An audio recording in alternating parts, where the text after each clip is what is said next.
ನೋಡಿ, ಇದು ಬಸವನ ಹುಳು ಬಾಧೆಗೆ ಒಳಪಟ್ಟಿರೋಂಥ ಗಿಡ. ಮಳೆಗಾಲ ಶುರು ಆಗಿದೆ. ಇವಾಗ ಒಂದು ವಾರದಿಂದ ಜಾಸ್ತಿ ಮಳೆ ಬರ್ತಾ ಇದೆ. ಅದು ಬಿಟ್ಟರೆ ಇಲ್ಲಿವರೆಗೂ ಬಿಸಿಲಿತ್ತು.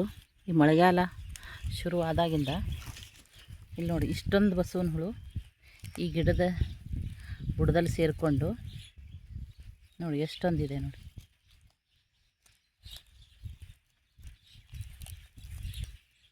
ಇವೆಲ್ಲ ಬಸವನ ಹುಳು ಸೇರಿಕೊಂಡು ಗಿಡ ಪೂರ್ತಿ ಬೇರು ತಿಂದು ಹಾಕಿದೆ. ಹಾಕಿ ಇಲ್ಲೆಲ್ಲ ತಿಂದು ಹಾಕಿದೆ ಇದು.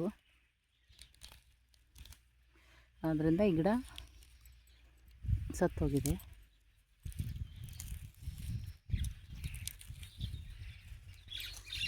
ಆದಷ್ಟು ಬೇಗನೆ ನಾವು ಮಳೆಗಾಲ ಪ್ರಾರಂಭ ಆಗಿರೋದ್ರಿಂದ ಬಸವನ ಹುಳು ಕಂಟ್ರೋಲ್ ಮಾಡೋದಕ್ಕೆ ಕ್ರಮ ಕೈಗೊಳ್ಳಬೇಕಾಗ್ತದೆ.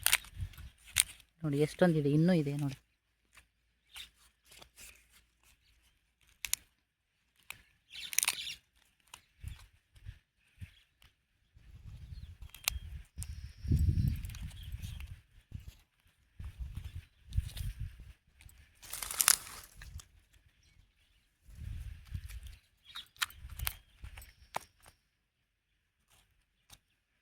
ಇವನ್ನೆಲ್ಲ ಸಾಯಿಸಿ ಹಾಕ್ಬೇಕು ಇವಾಗ.